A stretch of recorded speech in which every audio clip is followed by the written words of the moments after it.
Every kitchen in America was either avocado green or harvest gold. And somehow, it was beautiful. Close your eyes for just a moment. Go back. Back past the stainless steel and the subway tiles. Back past the granite countertops and the farmhouse sinks. Back past all the kitchens that came after. And find the one you grew up in. The one where the refrigerator hummed in that deep, reliable baritone, its rounded corners and chrome handle gleaming faintly under the fluorescent light. The one where the stove glowed that warm amber gold color.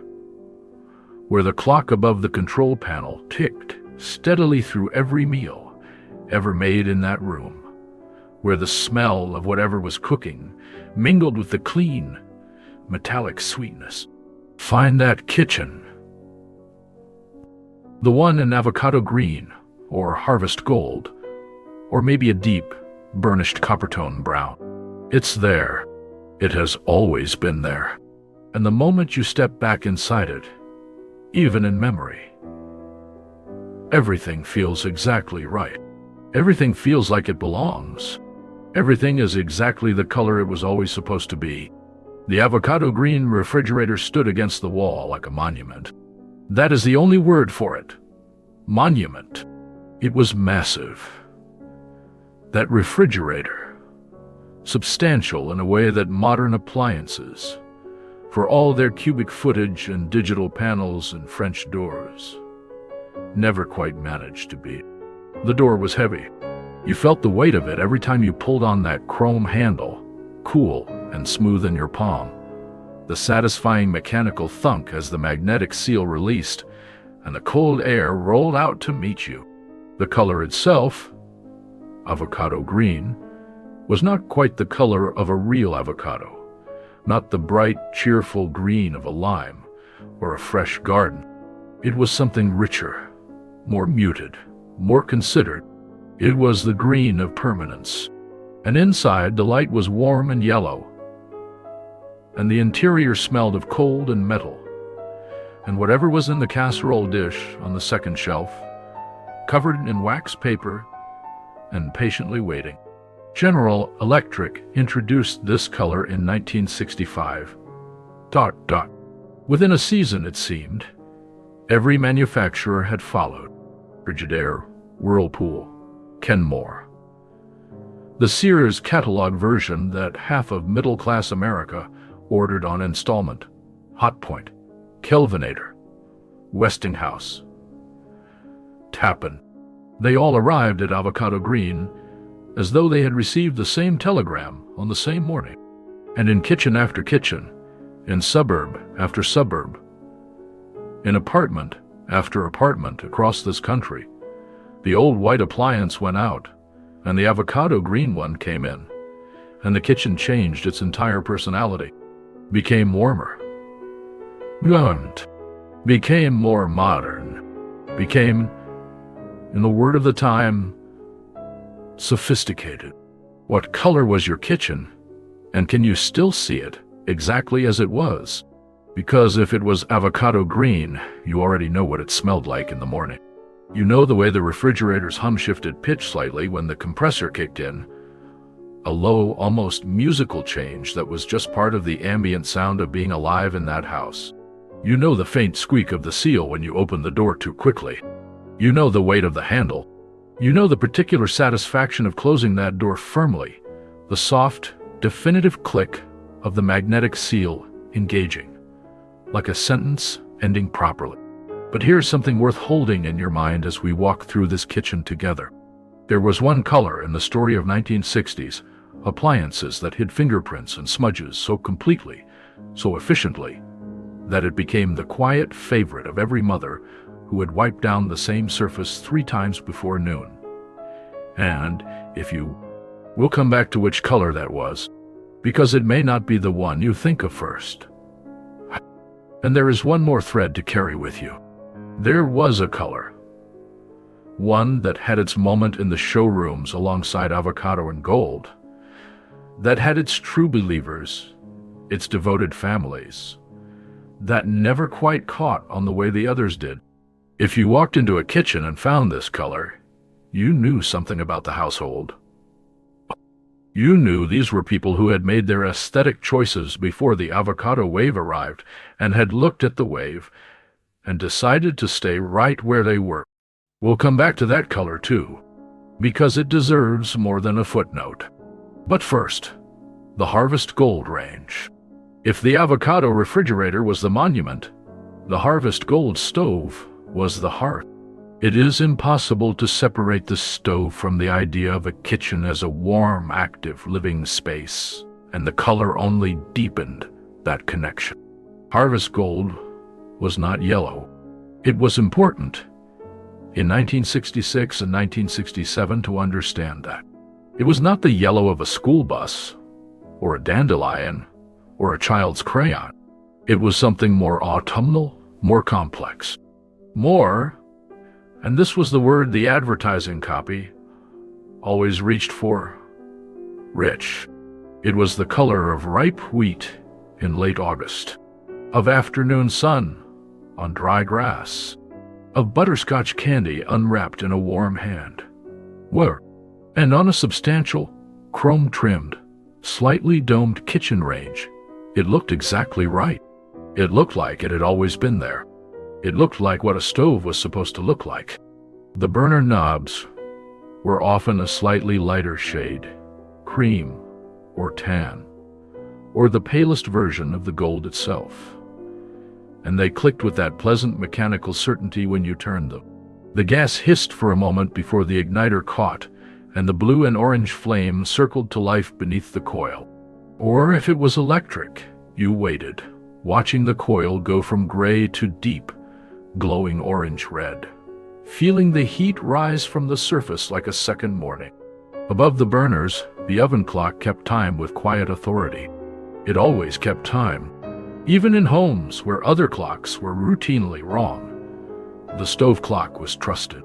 It was the official time of the kitchen, and the kitchen was, in many ways, the official center of the home. The oven itself deserves a moment. The smell of the oven preheating on a Sunday morning, for a roast, for a coffee cake, for a pan of rolls that someone had put together the night before, was one of the most specific and irreplaceable smells of childhood. Dry heat, faintly metallic, deepening as the temperature rose. And then, as whatever was inside began to cook, the oven's smell changed, became layered, complex, warm, in a way that went beyond temperature. The Harvest Gold oven door, with its small rectangular window, framed that scene like a tiny theater. The light inside amber and still, everything happening slowly, completely absorbed in its own work. Do you remember pulling a step stool over to look through that oven window? The particular pleasure of watching something bake, of seeing it change through the glass, the surface bronzing slowly, the edges pulling away from the pan. Now look down. Look at the floor. The linoleum floor of a 1960s kitchen was a world unto itself. Sheet, linoleum, or vinyl tile, laid in geometric patterns, or the classic checkerboard, or the small square two-tone design in gold and tan that you could follow with your eyes like a path when you were young, and nominally setting the tablet. The surface was slightly textured, not rough but not slick, and under bare feet in summer, it was distinctly different from one end of the kitchen to the other. Cool in the corner by the back door, slightly cool near the sink, and warm. Specifically, measurably, pleasantly warm, in the strip where the morning sun had been lying across it for the last 2 hours. You knew exactly which part of the floor was which. In summer, you knew where to step. The annual waxing of the kitchen floor was a ceremony. The kitchen was cleared as thoroughly as it could be. Chairs up on the table. Small appliances shifted to the counter's edge. The floor was cleaned first, then waxed, then buffed, sometimes with a rented floor buffer that seemed enormously powerful and faintly dangerous in a domestic setting, until the linoleum gleamed under the overhead light with a slightly...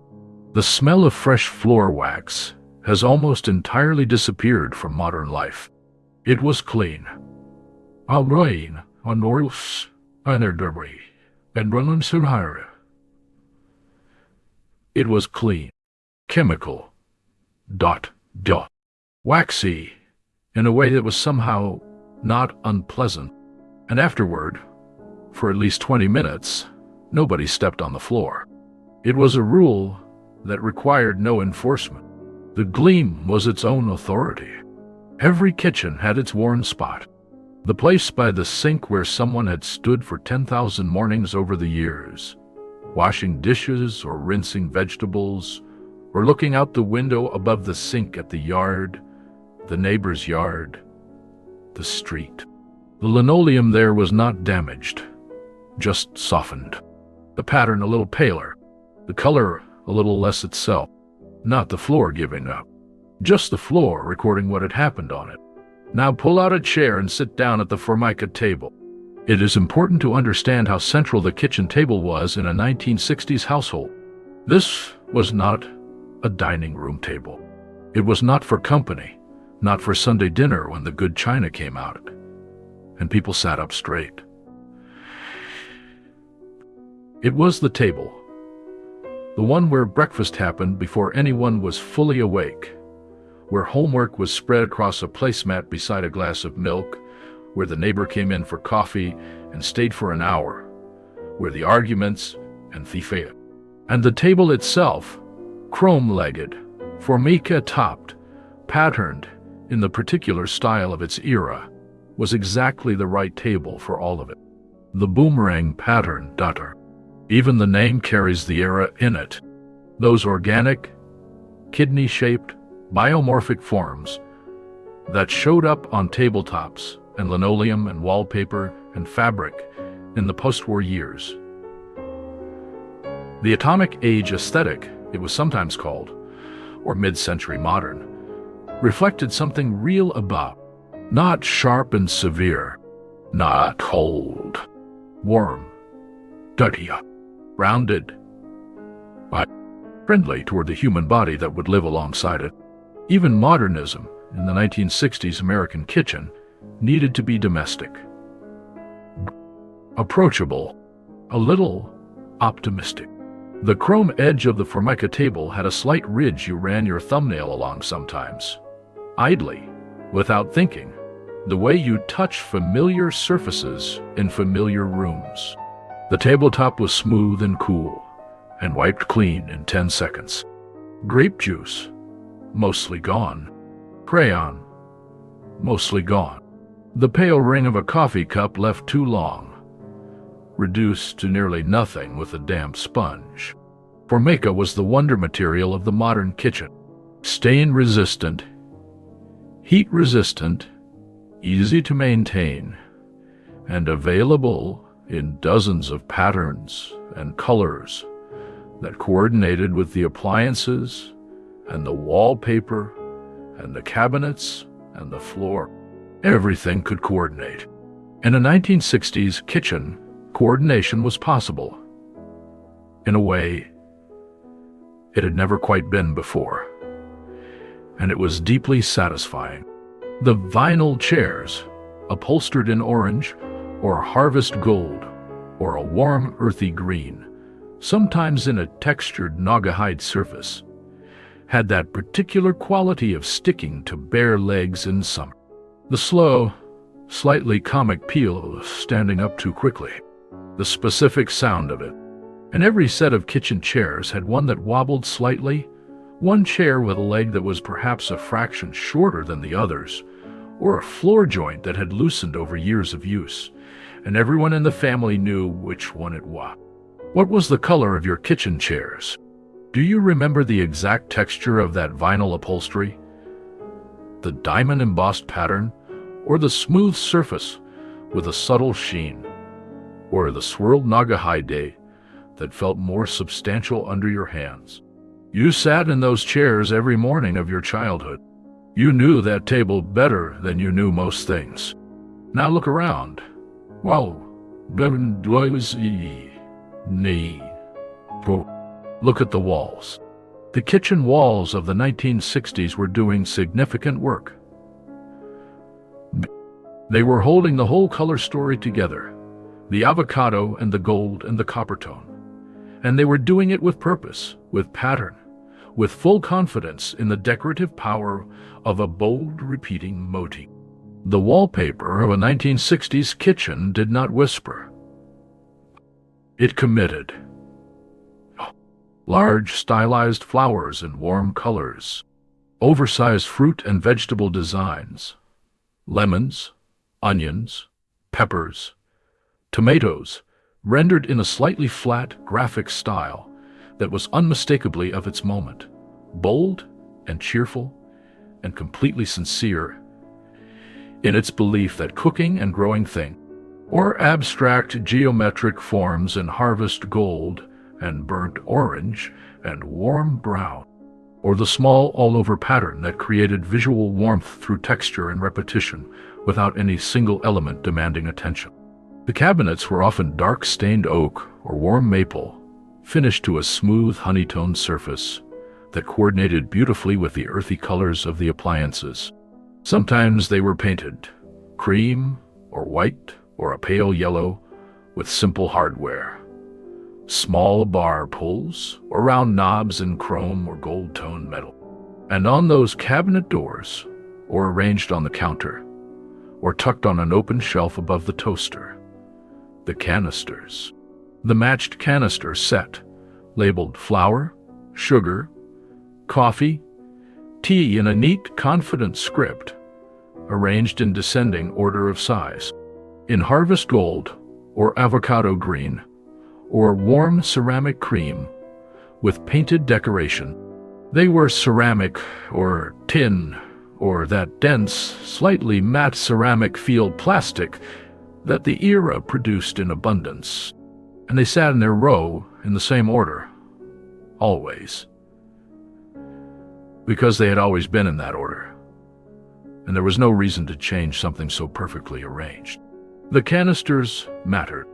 They were not merely storage. They were part of the kitchen's visual grammar, part of the color story it was telling to anyone who walked through the door. When everything matched, or nearly matched, in the way that real kitchens always only nearly match, the room felt complete. It felt considered. It felt like a room someone had cared about enough to think through, and then to maintain. And someone had. Someone always had. This is the moment to think about who was in this kitchen every single day. Who stood at the harvest gold range and stirred the sauce, one hand resting on the oven door handle, watching the heat. Who wiped down the avocado green refrigerator with a damp cloth, the white cloth that came away carrying a ghost of green from the appliance surface, a faint transfer of color on cotton. Who filled the canister labeled sugar and set it back in its exactly right place? Who chose that wallpaper from a sample book in a store, holding the swatch next to a chip of Formica and deciding, yes, this is the one.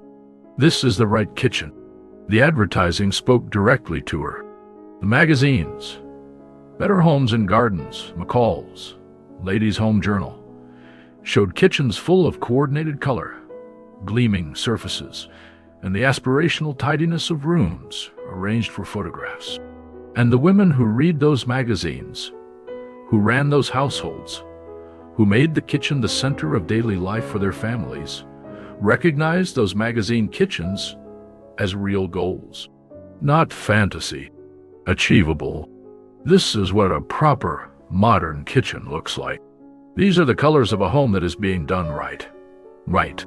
The Sears catalog deserves its own moment here.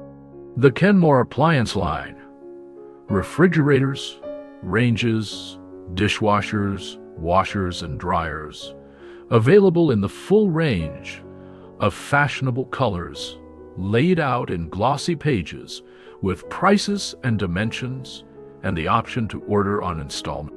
The catalog came into the house with the weight of genuine possibility. You could plan a new kitchen through those pages. You could circle the Harvest Gold refrigerator and the Harvest Gold range on the same spread and understand suddenly what coordination truly meant. You could imagine it in your kitchen, and then you could make it happen.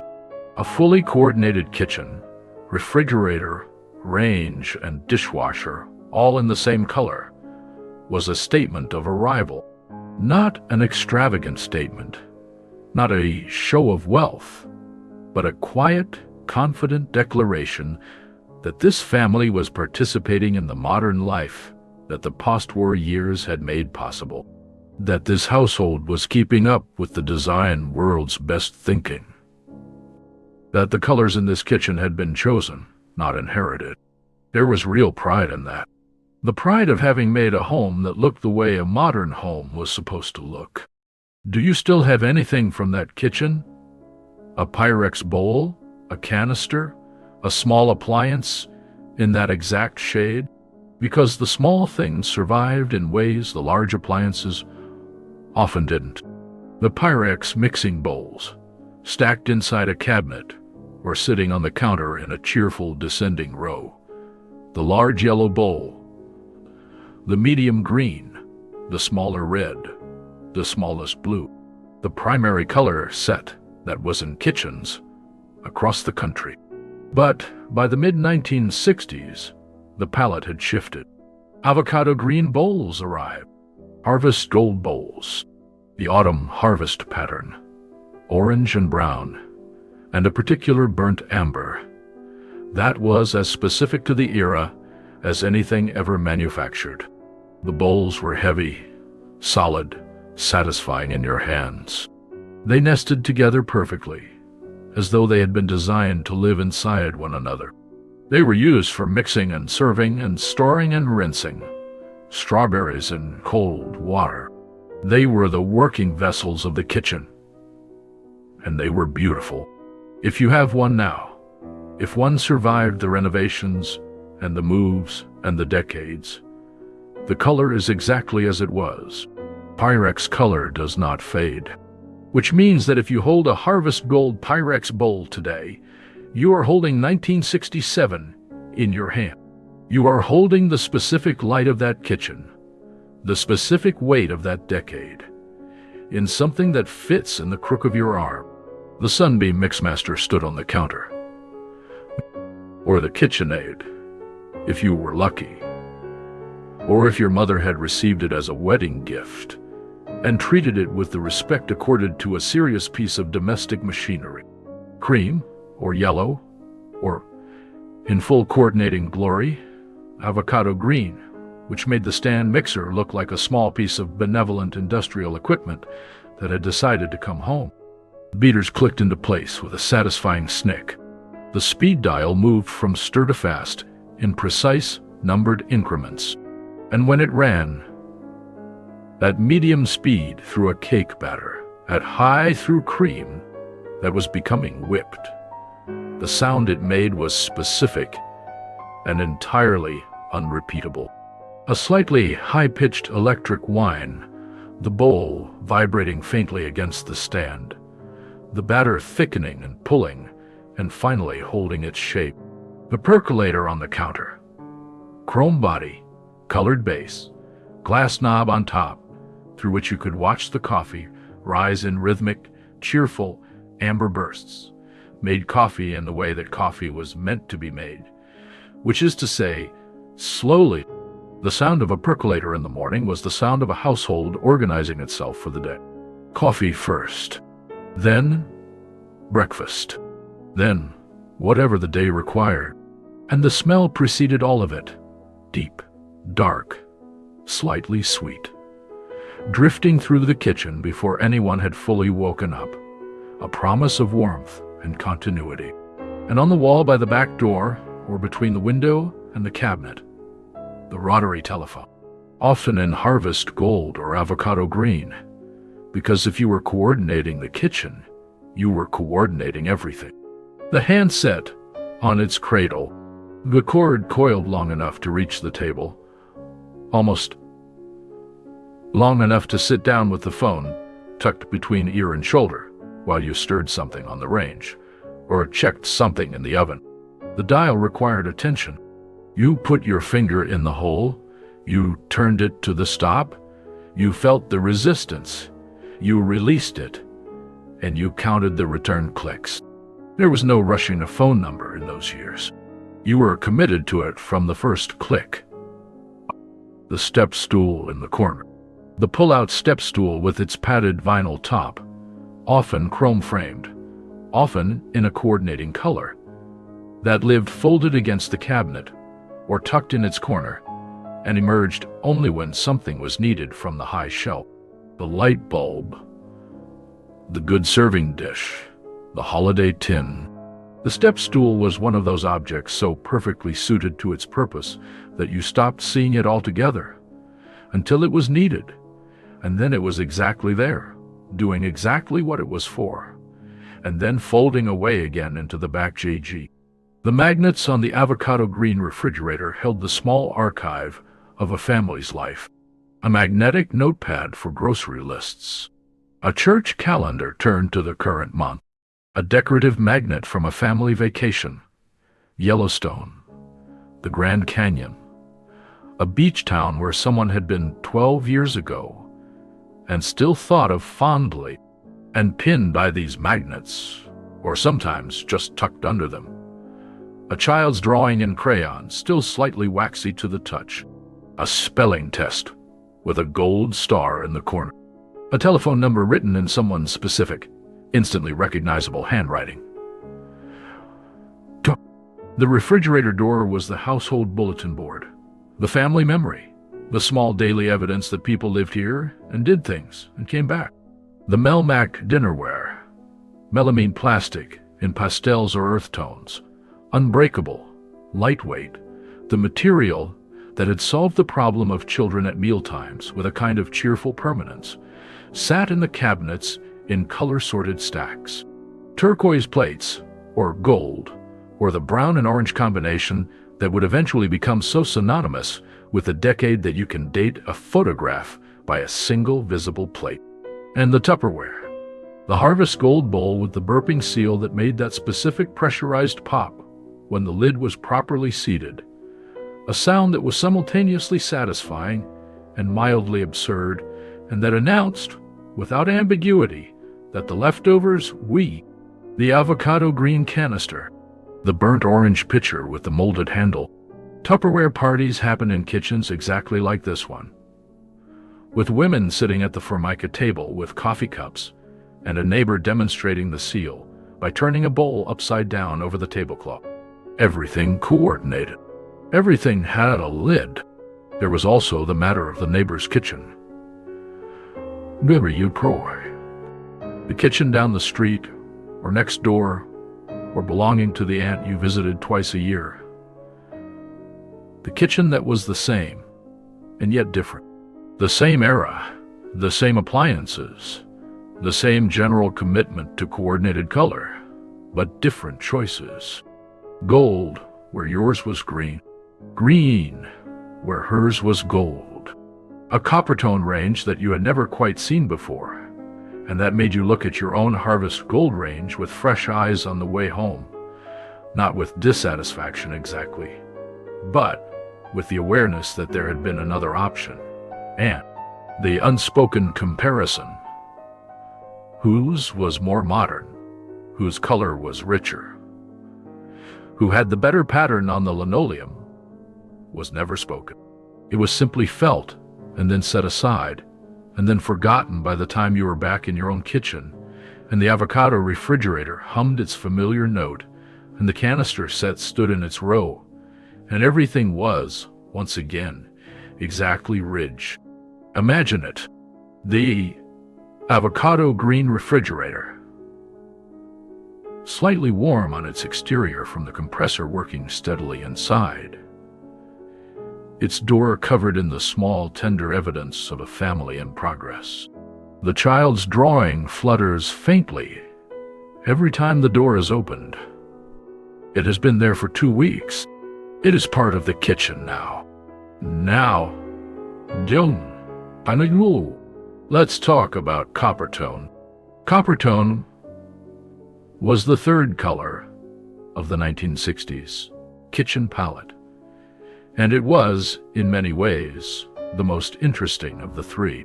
Where avocado green arrived with the freshness of nature, growing things, the garden brought inside, the color of something living, and harvest gold arrived with the warmth of abundance and the richness of autumn. Copper tone arrived with wit, something more considered. It was sleek, more adult, a deep, warm, metallic brown with a reddish undertone, the color of a penny held in the light, of polished terracotta, of the kind of leather that ages into something better than it started. It appeared most frequently on ranges and dishwashers, and occasionally on refrigerators. Frigidaire offered it. Whirlpool offered it. If you went to the appliance showroom and you looked past the avocado and the gold, copper tone was there, in the corner doing something slightly different. And here's the thing that the women who cleaned those kitchens understood, that they knew from experience, if not from the advertising copy that almost never said it directly. Copper tone hid fingerprints completely. A copper tone surface, that slightly matte, warm brown finish, showed almost nothing of the daily evidence of hands and activity and children opening the refrigerator 19 times before dinner.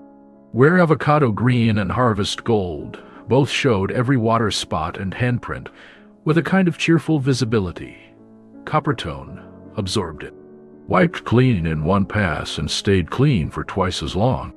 It was the practical miracle of the 1960s kitchen, hidden in plain sight behind the more glamorous colors. Not the one the magazine spreads featured first, not the one the Sears catalog opened with, but the one that a certain kind of mother, the kind who had thought this through, who had wiped down enough appliances to know what she was asking for, chose without hesitation. If someone in 1967 told you they had copper tone appliances, you knew. You understood something about how they made decisions.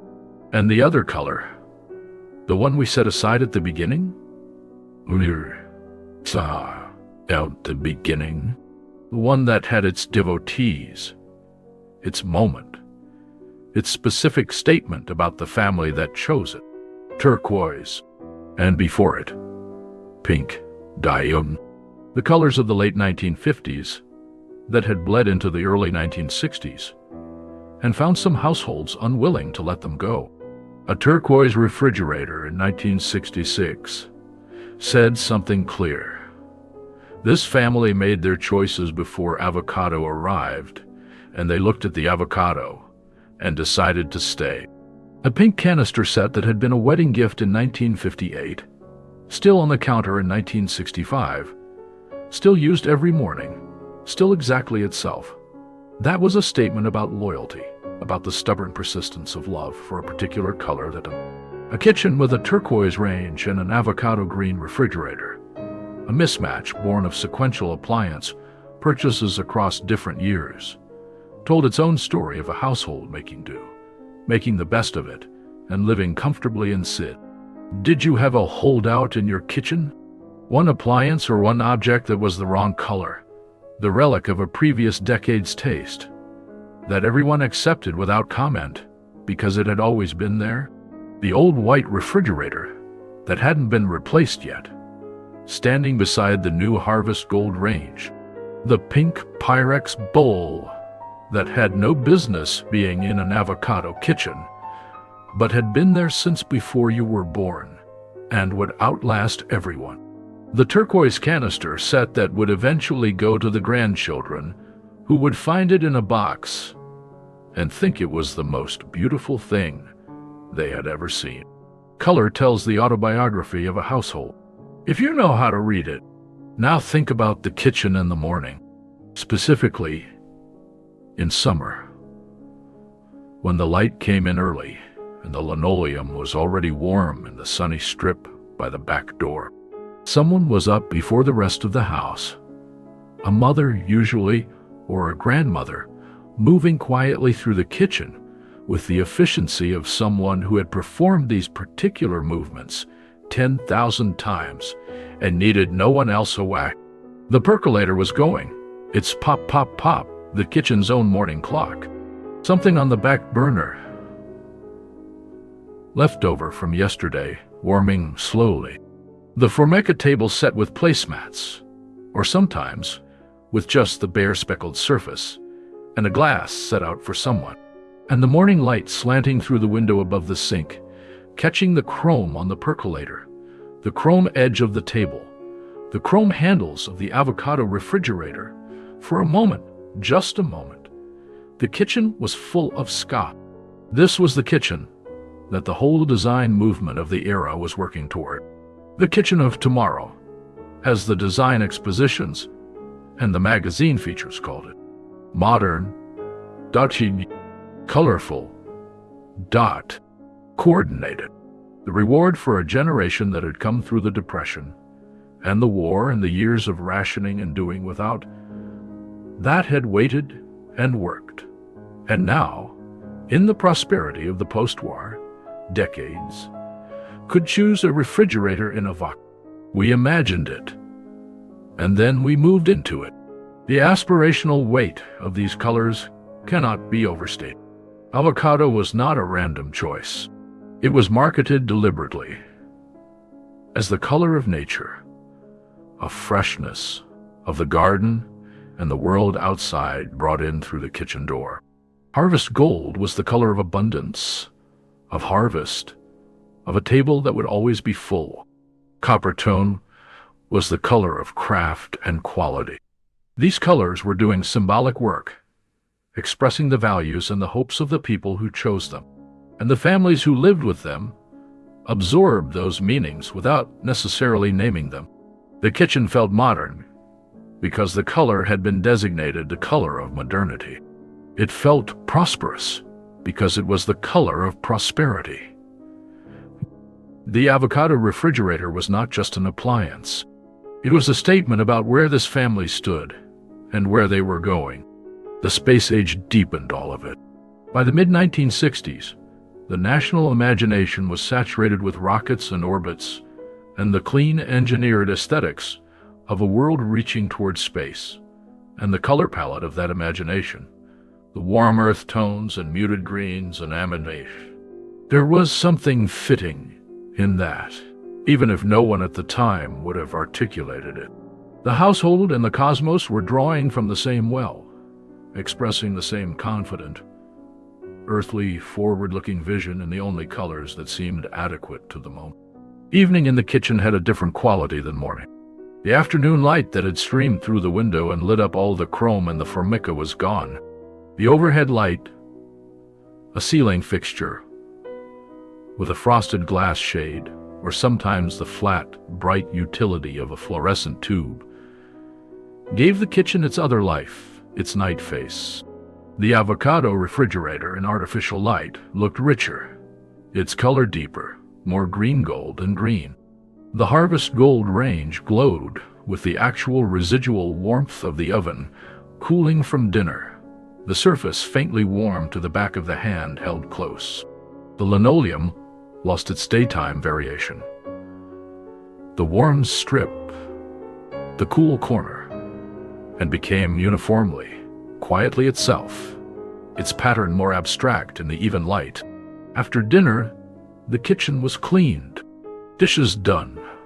The range wiped down with the sponge. The white sponge that came away faintly gold with the residue of cooking and hot surfaces. The Formica table cleaned. The floor swept with the same practiced motions. The dustpan set at the same angle. The sweepings gathered in the same corner. The canisters checked. The lids secured. And then the overhead light was turned off, and the kitchen hummed in the dark. Just the refrigerator, steady and low and perfectly reliable, and the colors disappeared into the darkness where they waited, patient and permanent, for morning. When did we all decide that these colors were outdated? And do you ever look back and think they were more beautiful than we gave them credit for? Because the decision was not sudden, it was gradual. In the late 1970s, the design conversation began to shift. The country kitchen aesthetic arrived: warm wood, copper pots, the deliberate rusticity of a room that looked as though it had grown organically, as though it had never been designed at all. White appliances came back, rebranded as clean and pure and timeless. And then, in the 1980s and 1990s, stainless steel.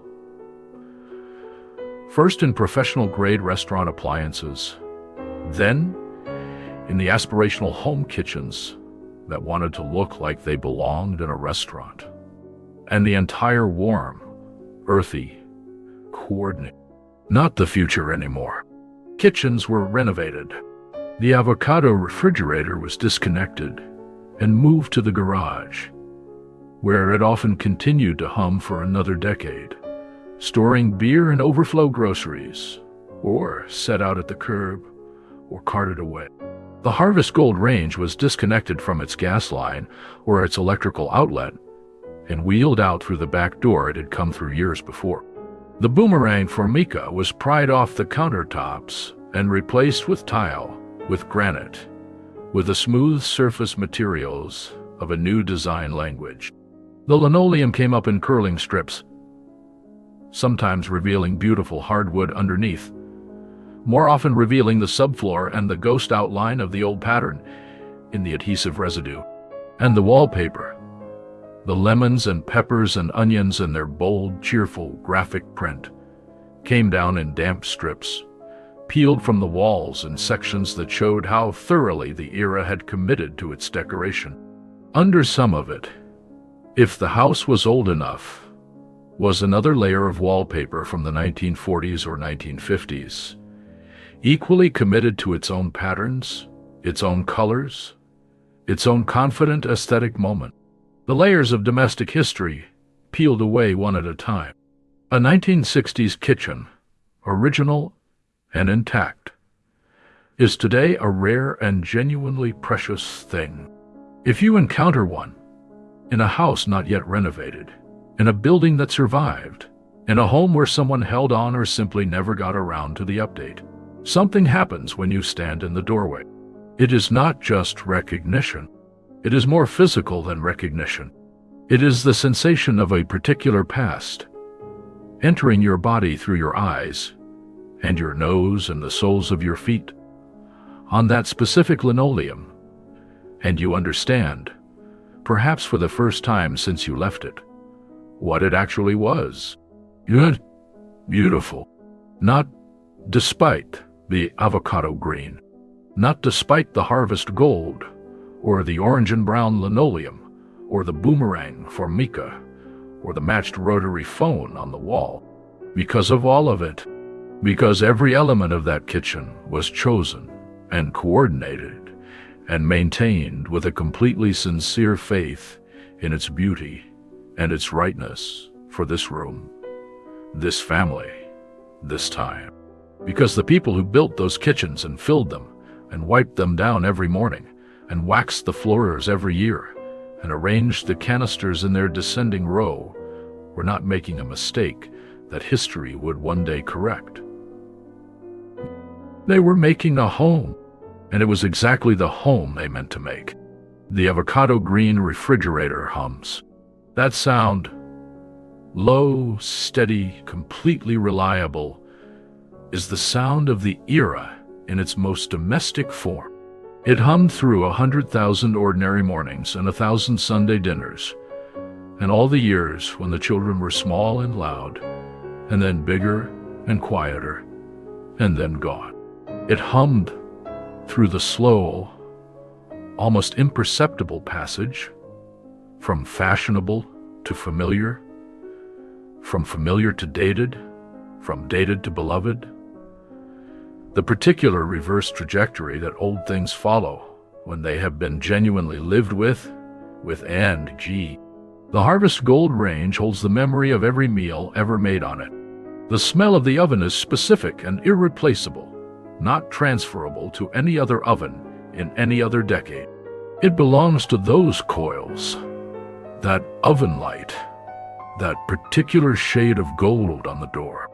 It is Sunday roast and birthday cake, and the ordinary weeknight dinner that no one remembers individually, but that everyone carries collectively in the body as the taste of a childhood in a particular kitchen, on a particular street, in a particular street. The linoleum floor is warm, where the sun has been lying all morning, cool in the corner by the back door, worn soft and pale in the strip by the sink. The floor knows this household as well as anyone in it. The Formica table is set for breakfast. The placemats are out. Someone has placed a glass at each spot. The vinyl chairs, including the one that wobbles slightly, which everyone knows, are pulled out and ready. The percolator is going on the counter. Its amber pops filling the kitchen with the smell of something good and hot and certain. The canister labeled coffee is open. The morning is beginning the way mornings began in these kitchens for 20 years. Reliably, warmly, in color. You can see it. You have always been able to see it. You will always be able to see it. The avocado green refrigerator stands against the wall, its chrome handle gleaming, its hum low and steady, and full of the particular reassurance of a machine doing exactly what it was made for, in exactly the room it was built for. The Harvest Gold range glows warmly in the morning light. The linoleum floor holds you, cool here, warm there, exactly where you remember. The Formica table waits, its speckled surface catching the light that slants through the window above the sink. These colors that no one uses anymore. This kitchen that no longer appears in any catalog or showroom or design magazine. This world of warm,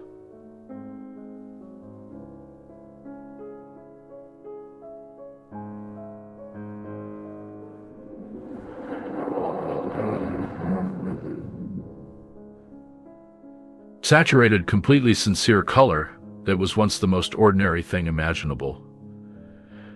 That was simply what a modern kitchen was, the way the future announced itself when you walked through the...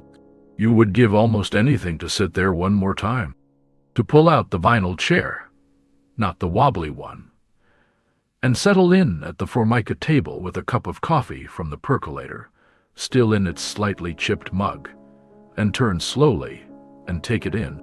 The avocado green, the harvest gold, the orange and brown linoleum, the chrome catching the morning light in small scattered pieces, the canister set in its row, the magnets on the refrigerator door, the wallpaper with its lemons and peppers, the step stool in the corner, the rotary phone on the wall, the Pyrex bowls stacked in the cabinet, in their colors that never faded, the kitchen that was the center of a world, in colors that no one questioned, in colors that felt completely normal, in colors that are, and that will always be, if you close your eyes and go back, beautiful.